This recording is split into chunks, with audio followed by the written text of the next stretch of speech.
بسم اللہ الرحمن الرحیم۔ السلام علیکم، میں ہوں منصور رائچ اور آپ دیکھ رہے ہیں یوٹیوب چینل کھری بات۔ ناظرین اکرام، پاکستان تحریک انصاف کے بانی عمران خان کی مشکلات میں کمی آنے لگی اور اس کے ساتھ ملک بھر کے بلدیاتی اداروں کے ترقیاتی فنڈز کو منجمد کر دیا گیا۔ اس کے علاوہ خیبر پختونخوا میں ایک خاموش انقلاب آنے والا ہے اور اس کے علاوہ 9 لاکھ پاکستانیوں نے پاکستان کو کیوں چھوڑا، ان سب خبروں کی تفصیلات آپ سے شیئر کرنے سے قبل میری آپ سے حسب روایت گزارش ہے کہ اگر آپ ہمارے چینل پر نئے ہیں تو برائے مہربانی سب سے پہلے سبسکرائب کا بٹن پریس کر دیجیے، اور اگر ہماری ویڈیوز آپ کو پسند آئیں تو برائے مہربانی ان کو لائک اور شیئر ضرور کیجیے گا۔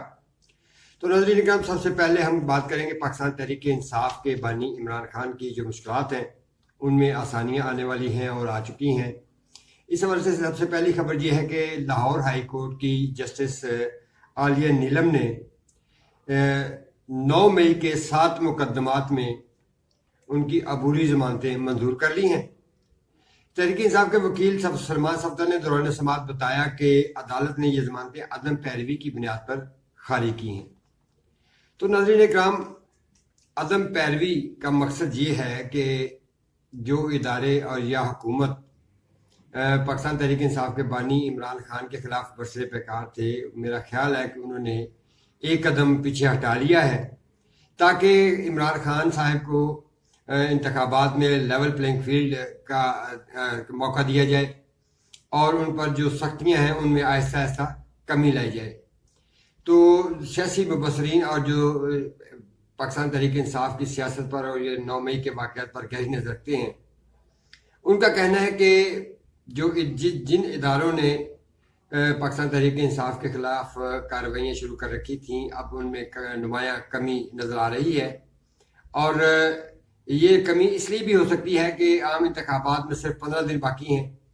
اور ان انتخابات کی کریڈیبلٹی کو قائم رکھنے کے لیے یہ تاثر دیا جا رہا ہے کہ عمران خان کے خلاف جو کارروائیاں ہیں وہ تقریباً بند ہو چکی ہیں۔ تو ناظرین اکرام، اس کے بعد ہم بات کریں گے الیکشن کمیشن نے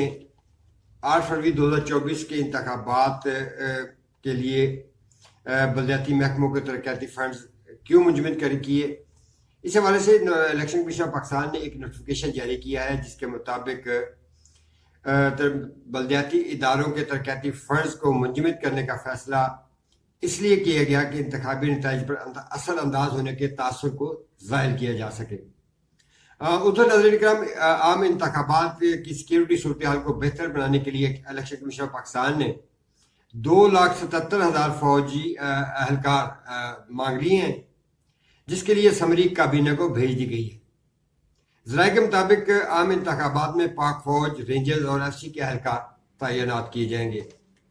ناظرین کرام، اس کے علاوہ جو عام انتخابات کی سیکیورٹی کی صورتحال ہے، اس کے لیے تقریباً پنجاب پولیس کی اور تمام صوبہ کی جو پولیس ہے وہ بھی تعینات کی جائے گی، اور فوج کو اس لیے جو تعینات کیا جا رہا ہے کہ جو حساس پولنگ اسٹیشن ہوں گے ان پر فوج کی جو فرسٹ لیئر ہوتی ہے وہ لگائی جائے گی۔ تو اس کے بعد میں آپ سے یہ بات شیئر کرنا چاہتا ہوں کہ جو خیبر پختونخوا میں ایک خاموش انقلاب کی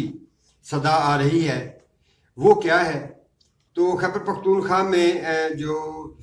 ووٹرز کی کل تعداد ہے وہ بتائی جا رہی ہے کہ 2,16,92,381 ہے، اور ان کا جو 50% ووٹرز ہیں وہ ہیں 18 سے 35 سال کی عمر کے ووٹرز، اور ان ووٹر سے یہ تاثر لیا جا رہا ہے کہ یہ کیا عام انتخابات کے نتائج کو مکمل تبدیل کرنے کی صلاحیت رکھتے ہیں۔ اور جو سیاسی حلقے ہیں ان کا کہنا ہے کہ یہ جو 18 سے 35 سال کے درمیان کی عمر کے جو ووٹرز ہیں ان کا کل ووٹرز کا 50% حصہ بنتا ہے، تو ہو سکتا ہے کہ یہ پورے کے پورے نتائج کو ہی تبدیل کر کے رکھتے ہیں۔ 2,16,92,381 کل ووٹرز میں سے جو خواتین ووٹرز کی تعداد ہے وہ ہے 18,30,683۔ یہ مرد ووٹرز کی تعداد ہے، جبکہ خواتین ووٹرز کی تعداد ہے 98,16,698۔ مزے والی بات یہ ہے ناظرین اکرام کہ الیکشن کمیشن پاکستان کے ڈیٹا کے مطابق اس صوبے میں یعنی کہ خیبر پختونخوا میں 56 سے 65 سال کی عمر کے ووٹرز کی تعداد سب سے کم ہے، جو 18,10,333 بتائی جا رہی ہے۔ تو ناظرین اکرام اب بات کرتے ہیں کہ 9 لاکھ سے زائد پاکستانیوں نے پاکستان کو کیوں چھوڑا۔ تو اس حوالے سے bureau of immigration and overseas employment کے اعداد و شمار جاری کیے گئے ہیں۔ ان اعداد و شمار کے مطابق رواں سال 8,62,000 سے زائد پاکستانیوں نے ملک کو خیر آباد کہا اور روزگار کے سلسلے میں غیر ممالک منتقل ہو چکے ہیں۔ اس کے نوکریوں کی تلاش میں ملک چھوڑنے والوں میں 8,741 انجینئرز ہیں، 7,390 اکاؤنٹنٹس ہیں، 3,486 ڈاکٹرز ہیں اور 1,533 ٹیچرز شامل ہیں۔ 22,760 پڑھے لکھے اور 45,687 افراد نے جو افراد ہیں وہ اپنے شعبوں میں مہارت بھی رکھتے ہیں۔ 3,14,932 افراد سکلڈ کیٹیگری جو میں شامل تھے انہوں نے بھی ملک چھوڑا۔ 4,26,951 سعودی عرب گئے ہیں، 2,29,894 متحدہ عرب امارات میں پہنچے ہیں، 55,000 افراد قطر میں گئے ہیں، 60,000 افراد عمان میں گئے ہیں، تقریباً 21,000 کے قریب جو پاکستانی ہیں وہ ملیشیا میں منتقل ہوئے،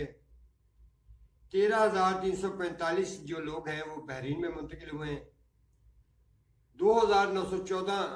جو لوگ ہیں وہ یونان اور 4,947 افراد جو ہیں وہ رومینیا میں منتقل ہوئے ہیں، جبکہ 4,000 کے قریب جو لوگ ہیں وہ عراق بھی منتقل ہوئے ہیں۔ یعنی کہ ناظرین اس سے اندازہ لگایا جا سکتا ہے کہ جو پاکستان کی موجودہ بے یقینی کی کیفیت ہے اس سے لوگوں میں کتنی پریشانی ہے، اور اپنے جو فیملیز ہیں ان کی سروائیول کے لیے وہ انہوں نے اب پاکستان چھوڑنے کا جو فیصلہ کیا ہے، تو یہ لمحہ فکریہ ہے ہمارے سیاستدانوں کے لیے،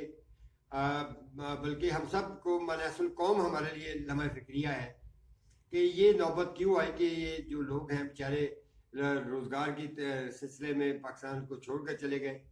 لیکن الحمدللہ پاکستان اتنا بھی گیا گزرا ملک نہیں کہ اس کو سب لوگ چھوڑ کر جائیں گے، لیکن ایک وقت آئے گا کہ جب